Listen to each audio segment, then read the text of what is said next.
thank you all so much. That was really enlightening, rigorous. There were interesting overlaps. There's also interesting divergences, which I hope we can touch on in our conversation as well. We have about 35 minutes before we break for lunch. It is very cold in here. I'm sorry. We're working hard to try and fix it, put on extra layers for the time being.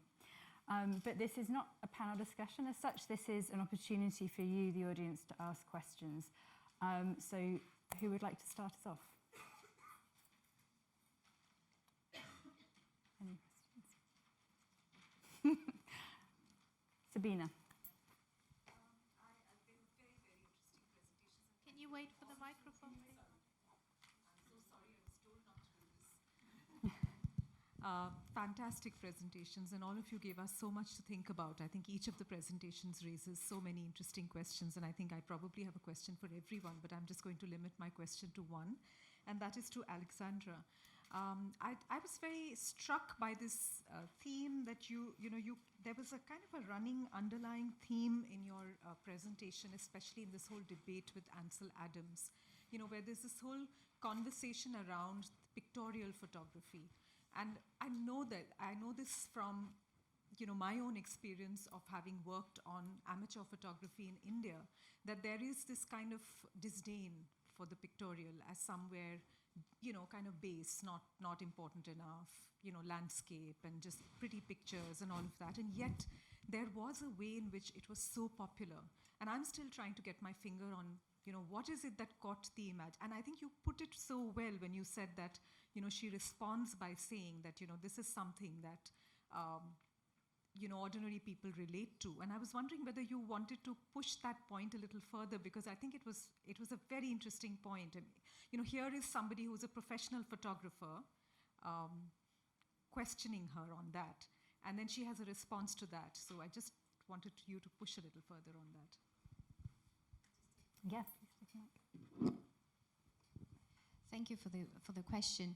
I think what we're looking at that particular moment in time is a shift in trends in American photography. So we're looking at the shift from what the photo session was advocating at the beginning of the century, moving towards what was called termed actually straight photography. So Ansel Adams, Edward Weston, Imogen Cunningham, all the groups, all the members of the short-lived group F64 were promoting that type of photography, where a lot of the clubs, the photographic clubs at the time, were still looking at practices of pictorialism. So they were looking at ways of overcoming, if you like, the indexical qualities of the medium, whereas Ansel Adams and his acolytes were specifically and reinforcing that realism.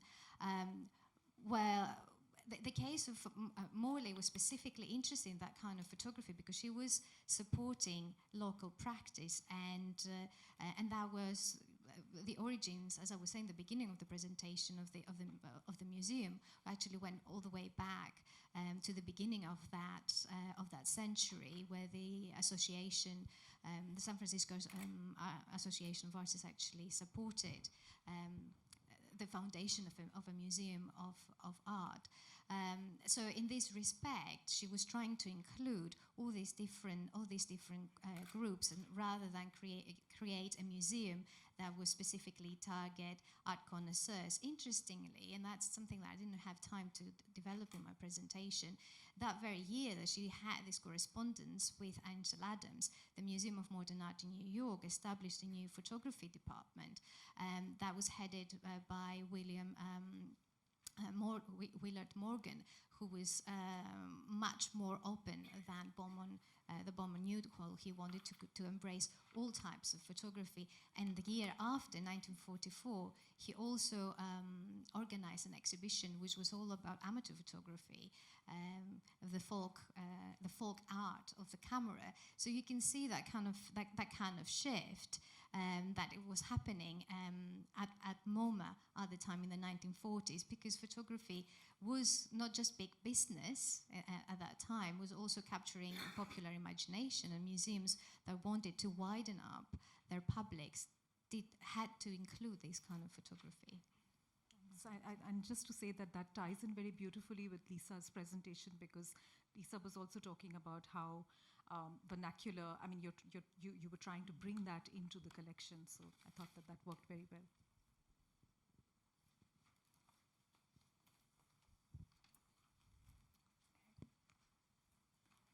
Any other questions? Oh yeah, sorry, right here first.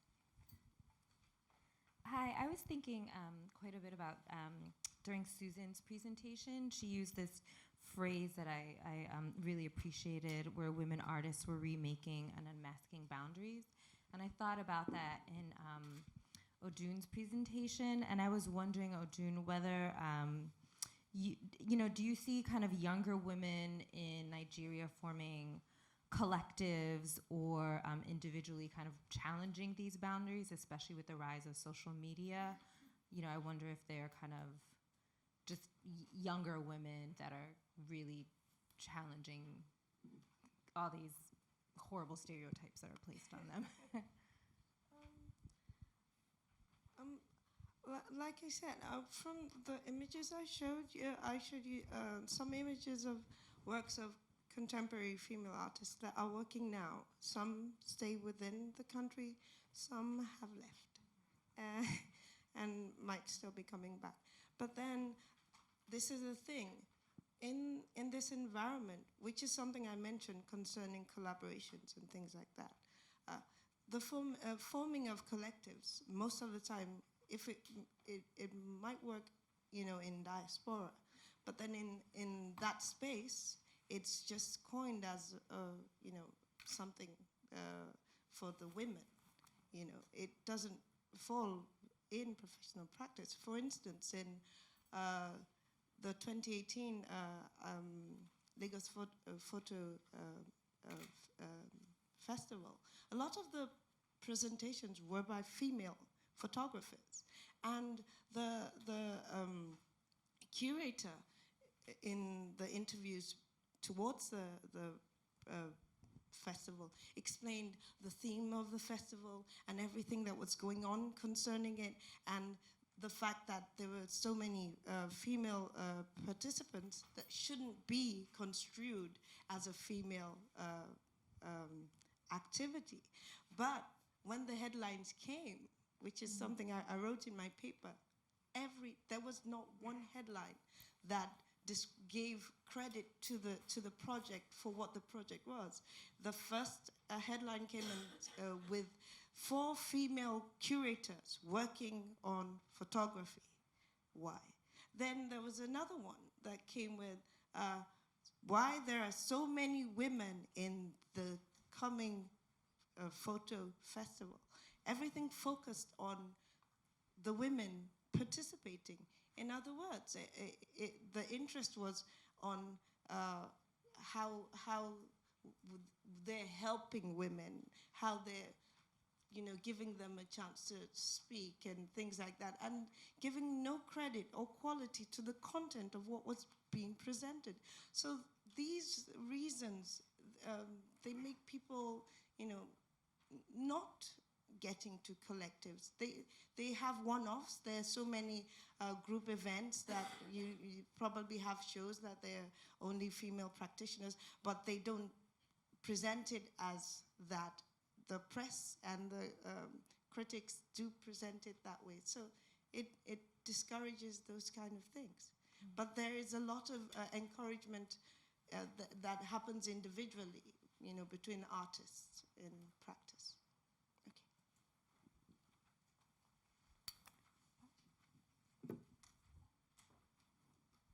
Thanks. Thank you all so much for really inspiring presentations. And I just want to say thank you to Susan in particular for opening the conference in such a beautiful and radical way.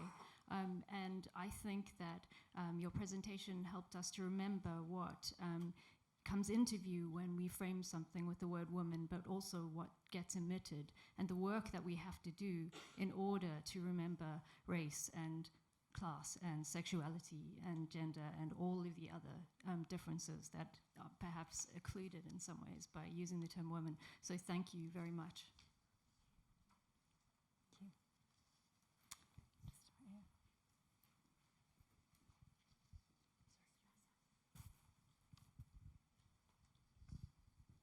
Well, I just want to continue with the question to Susan as well.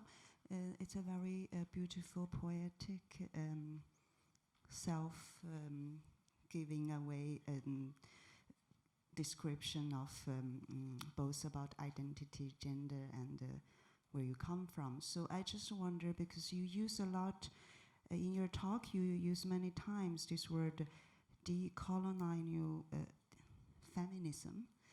And I wonder, I never heard this word before, so I just wonder, maybe you can further explain it. Is that to do with your own identity, being the second generation in UK?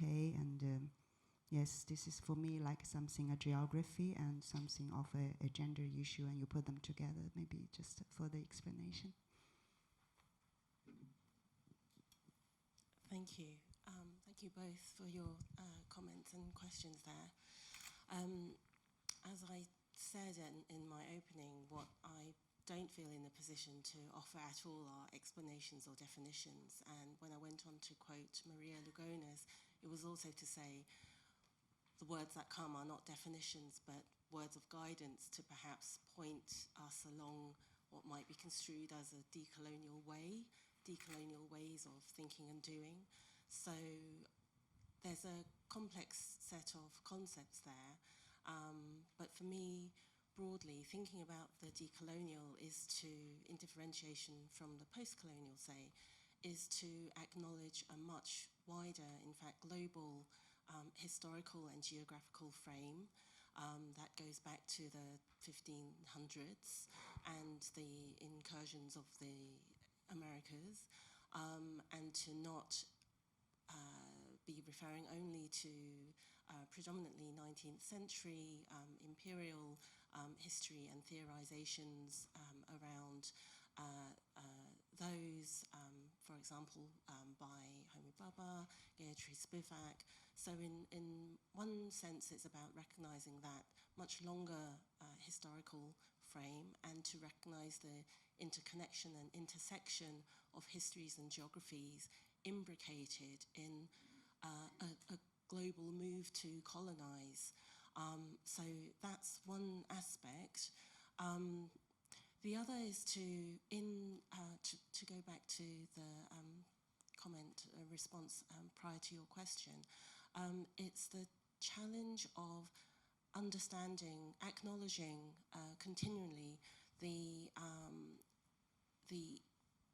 intersection, imbrication again of colonization, colonialism, as it endures in our kind of ideological and philosophical and sort of educational kind of legacies, to understand that it is absolutely impossible to think about or talk about the modern and the contemporary, the modernity and capitalism without acknowledging colonialism and racialization intrinsic to those terms and intersections, and to recognize gender, questions and issues of gender as absolutely kind of bound up there. So as Maria Lugones says, again, there are many, many questions and no answers, you know, but to ask those questions are ways to begin, in my view, to address or to explore what decolonial practice, decolonial praxis, that kind of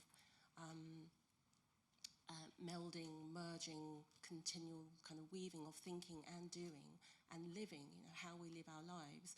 It's those questions, I think, are a way to guide our re-envisioning of ourselves in relation to others and of what we do in the world. I've been thinking about, to respond to the part, I hope I'm not just taking too much time here. You asked about the relevance or pertinence of these kind of conceptual terms in relation to my own practice and positioning, as you say, as a second generation British, Hong Kong, Chinese immigrant, etc., etc., hyphen, //. For as long as I've been working or not working as an artist, writer, I've been trying to think how to articulate and position myself, my practice, in relation to these conceptual and theoretical frameworks that never have been quite adequate. I have talked about my practice as in part about searching for a critical diasporic aesthetics. But I don't think that's it either. The problem with identifying it, labeling it as such,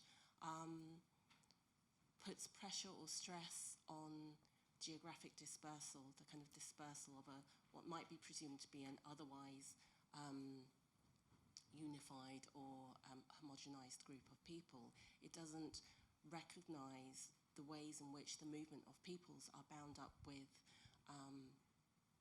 capitalism and with colonial modernity. I think I'm going to stop there. Are there further questions? Yes.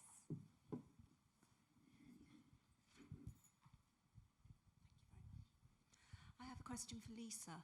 I was really interested to hear the work that you've done to open up the archive, to bring more diverse material into the archive, but also to discover the material that's already there. But I wondered if you had any examples or could say anything about what's coming out of the archive as a result of that. So what are the people, the scholars, the historians perhaps, or the students who are working with the archive now taking from it that they might not have been able to do before you started your project?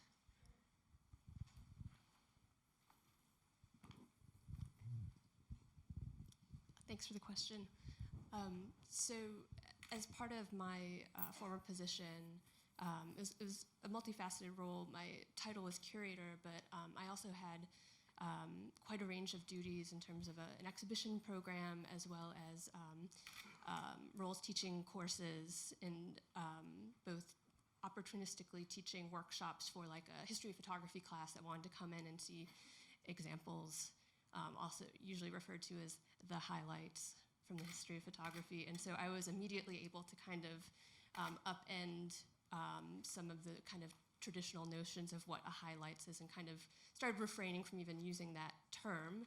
And even within a day-long session like that, talking about not just presenting the works that correlated with what that class was covering, but talking about how the archive itself, how those materials got there, that no one coming into that room and looking at that selection of materials should assume that this is the history of photography. It is an abridged, selected version from what the archive had, and talking about where some of those items came from, both for better and for worse, talking about materials that had provenance or not, but also having really new, like, contemporary examples. And in some cases, so Duke has an MFA program, and so especially for the graduate students and the PhDs in art history as well, I was able to show works coming in from artists that were of the same generation, of the grad students particularly. So that's one part of it. I was also immediately able to, within a year of starting to get work from the collection award winners, I was able to integrate that work within the exhibition program, and starting to have solo shows of that work that came in from those portfolios was another way. And then from there, like, trying to create more opportunities for anyone that I was able to welcome into the archive, trying to create more opportunities once that happened. So inviting them to campus to give a talk and have an exhibition, having class visits. So also it wasn't just me presenting that work, bringing the artists there to be able to present their work and talk about it and get connections in the area and at the school, and let some of that work, you know, be undertaken by the artist, and contextualizing again their work in the present moment, which was quite timely, and they were able to connect with students in a way that is much more direct than me contextualizing, you know, something from someone we don't even have information about, or saying, or not being able to say why something is particularly there. So having artists there in their own voice was also quite powerful.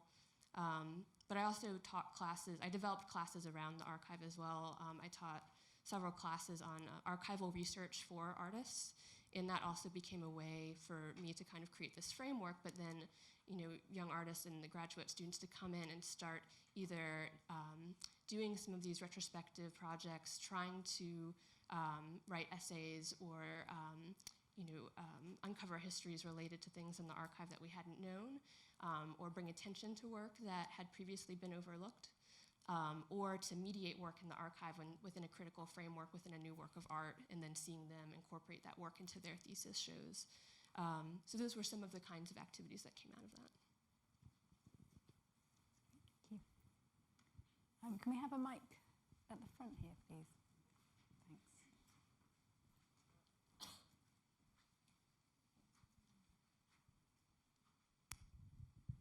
Hi, I just wanted to pose a question for Orla. I was wondering, I know you are in charge of the library and the archives at your institution in Dublin, and I was wondering whether your work and your attention to Rose Komisky and her work will open up for further attention to that kind of photographic political activism. Well, the National Museum of Ireland has undertaken a new strand of collecting called contemporary collecting, and they are collecting the material culture of the repeal movement and hope to take some of those banners. But photography as such does not fall within that. Unfortunately, the collecting, that sort of photography seems to be not really covered by any particular institution at the moment. But I think, as I said in the talk, Komisky is quite happy for the way that the material is being disseminated through the Café Royal books, because it's inexpensive, widely distributed, and I think the actual look of the books, the look of the fanzine type things, its form matching function, and it is quite a linear development from what her work looked like in the 80s.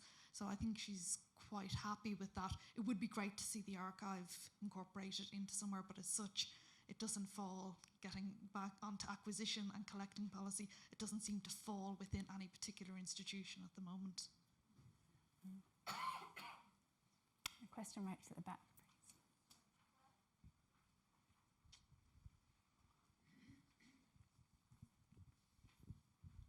please. Yes, again, my question's for Orla, if I may.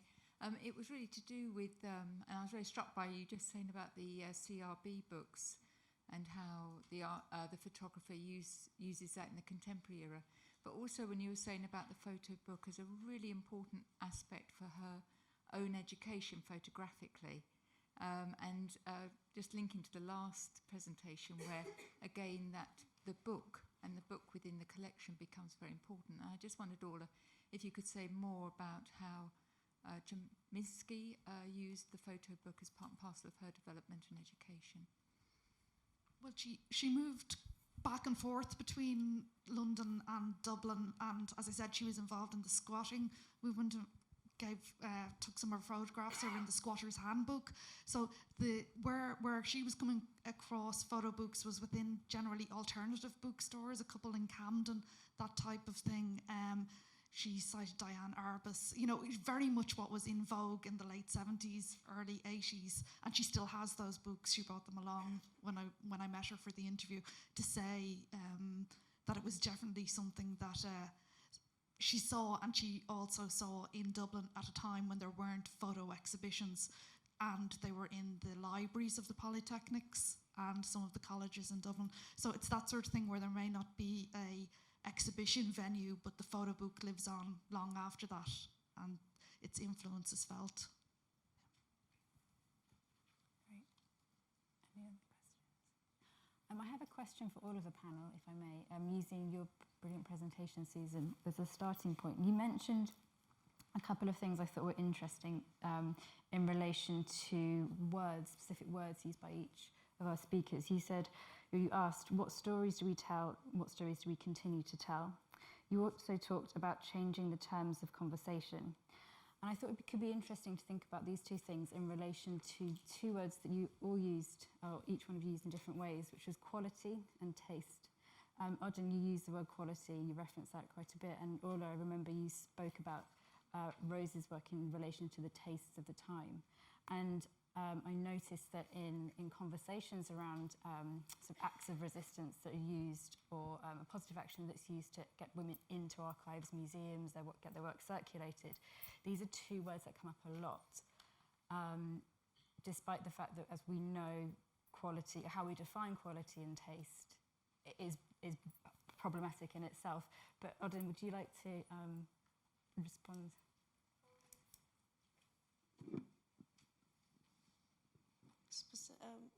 This is really broad. So Yeah.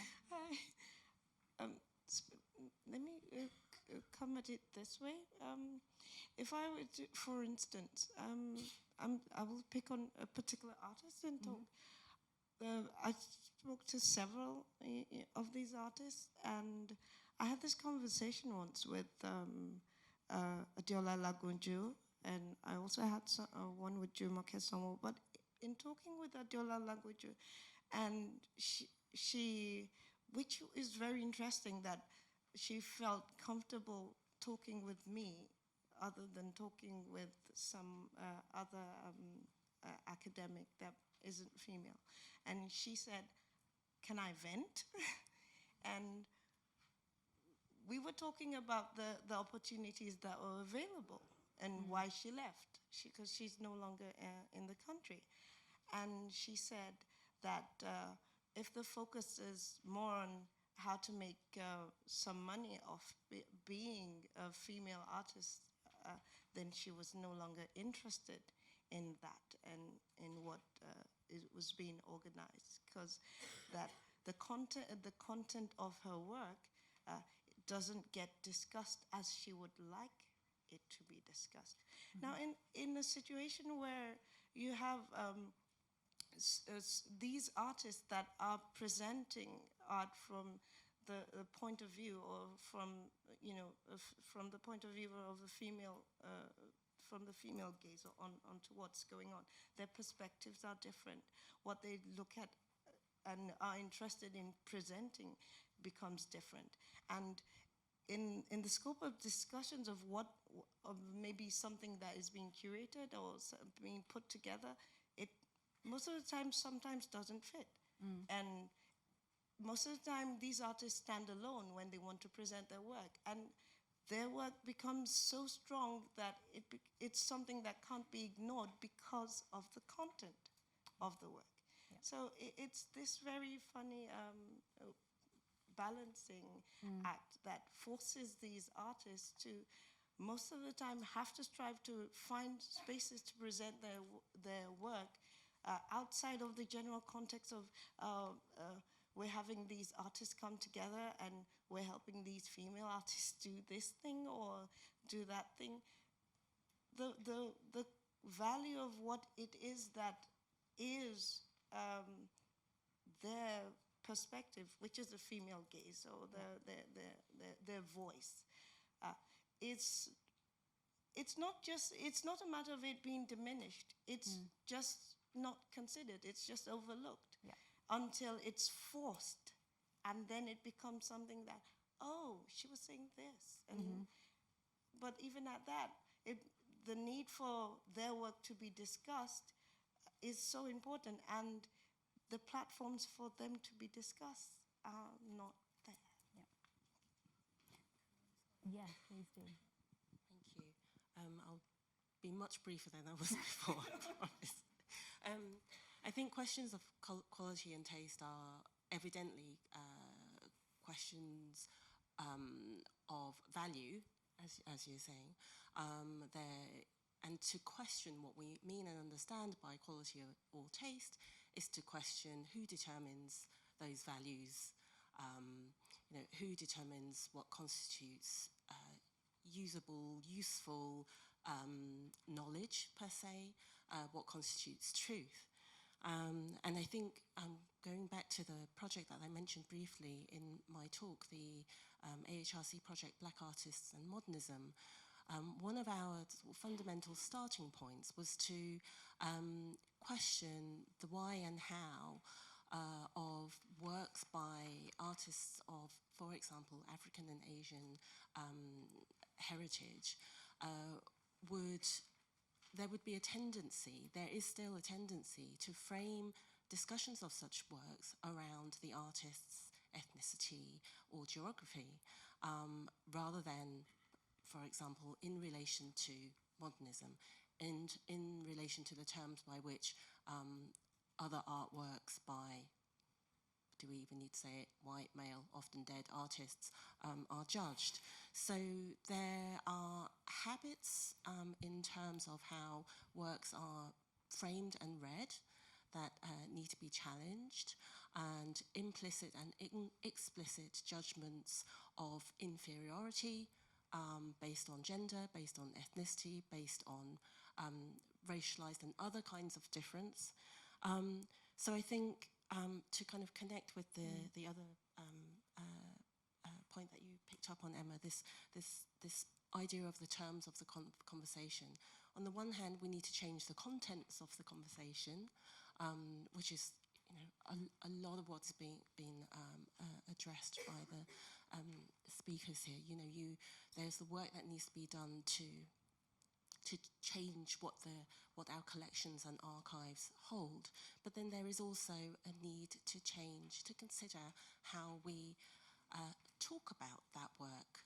So it's not just about expanding what's already there, it's thinking about how we change the language, the ideas, the concepts of value, the structures of knowledge.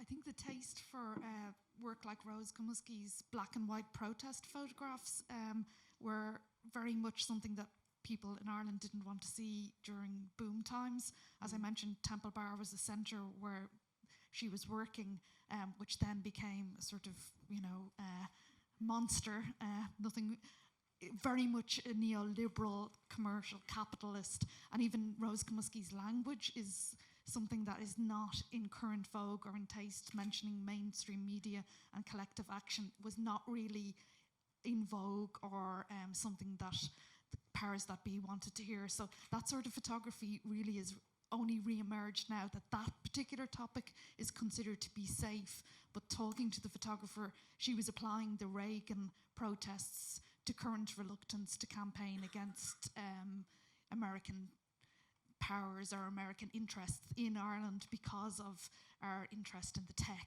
and various tax laws and that type of thing. So I think that sort of mindset and the aesthetic that goes with it was quite frowned upon, maybe in recent decades. Talking about taste, and I referred to the Museum of Modern Art in New York that used to be an arbiter of taste for photography for several decades, starting from the very beginning of the establishment of the photography department there in the 1940s. And I think that what I was trying to get through in my presentation was how Morley was trying to get away of that value system and was trying to expand and develop a language for people to understand. I mean, she paid particular emphasis in the educational program to cover all those different groups, and particularly people who are not normally museum goers, so kind of going beyond the upper middle class people that would go at that point in time in museums. She also organized, one of the first public programs of art and cinema to invite people to kind of go and look at films. And then in the 1950s, she also used the medium of television to get art instruction and dialogue into people's homes, by setting up a whole program of TV series that would reach people into their houses. So I think for somebody like Morley, it was really important to keep this openness by not adhering to specific ideas around pedigree, around specific genres, and that's how she was able to incorporate groups of artists who were marginalized within the modern art institution as it was developing in the 1930s. She, as a liaison for the inter-American relations, she had a very particular interest in Latin American art, and she organized a number of exhibitions. And when she suggested some of those exhibitions to Bar at MoMA, he very kindly rejected. She wrote back to him to say that she was much more adventurous than him in her selection. So that's she was trying to kind of widen those debates at the time. So in my former position, I was thinking about these terms, quality and taste, and how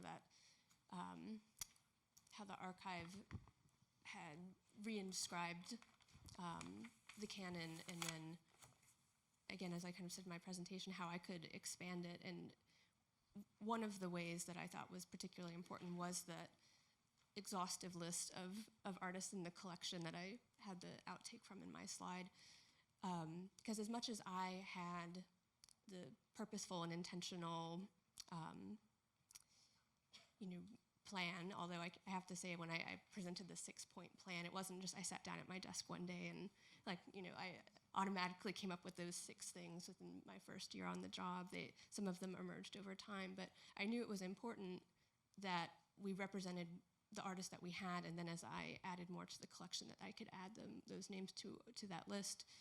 And so I consciously wanted to expand the artists that were represented, but also I was responding to our users, like first and foremost, that we used to, I didn't end up including it in my presentation, but we used to have, the archive used to have on their website 6 or 8 names of, instead of this exhaustive list, 6 or 8 names of the most recognizable or most established artists in the collection online, and that was all you could find out about the collection online, other than these kind of descriptors or defining what documentary was. And so some of those names were, including like Timothy O'Sullivan and James Corrales, and not to diminish those works, as they're amazing archives, but by only having those 6, 8, 10 names, that's what people thought the archive was, and then those materials would be used the most and then would be thought as the most popular, and then so nothing else would get listed or talked about or utilized. And so, within first few months on the jobs, I found that most of the researchers that came in were asking, like, where's the list? Like, what tell me, I want to read the list on my own. I want to, it's fine, you tell me what you know about, but I want to read the exhaustive list. Where is it? So in a sense, I was responding to that that desire and that that need for representation coming from the students and the faculty as well. So I was consciously trying to upend what the archive had put out as a measure of its status or a measure of what had been previously popular, but I saw early on that that's one way to change the terms of the conversation. I think that point about rediscovery is so important as curators, or as storytellers or custodians of a collection, or and art historians as well. It's because we need to remember that the way in which we tell these stories is always changing, which by definition means that we should always be looking at rediscovery as process and practice. It's a really great point. Thank you. Are there any other questions before we finish for our lunch break? Okay. So just before we break, we have 1 hour, I believe, Sandra. Yeah, we'll see you back here at 2 o'clock. First of all, I'd like to extend huge thanks to everybody that's spoken this morning. Thank you. And